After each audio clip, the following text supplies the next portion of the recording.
Am I the whole for not switching my first class seat with a 10 Ibis economy seat so he could sit with his family?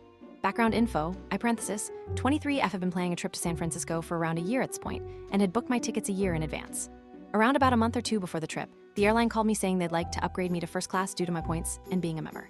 I had never flown first class before, so to say I was so excited was an understatement. I made sure to do everything possible in the lounge before my flight, and I was welcomed with such a comfortable setting for the flight. About an hour into the flight, a flight attendant comes up to me and asks me if I'd be willing to swap seats with a boy who was in economy so he could sit with his family in first class. From what I was told, the two parents were both members and had also received upgrades, also not realizing that their son wasn't able to be upgraded with them. So they got their first class tickets, but he was stuck back at economy. The flight attendant began giving me some options as if I had no choice but to move, and she was saying things like I'd get another free upgrade in another flight, or I could get a full refund for the flight.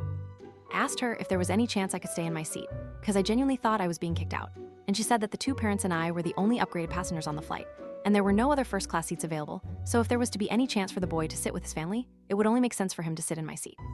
This was a different situation, such as they'd overbooked the first class, and the boy had purchased a ticket, it would be a different story, but I got this upgrade because of how much I fly on the airline. Also, I may have considered it if the parents had bought their tickets, but they hadn't either. No hate for the flight attendant, she was very polite and respectful during the entire ordeal. She accepted my decision and was very nice and said that everything was okay and they were going to figure it out. I never saw the parents, they were sitting far away from me. I did get shamed by an old woman in the seat next to me who told me that I made a child sit on their own for 13 hours.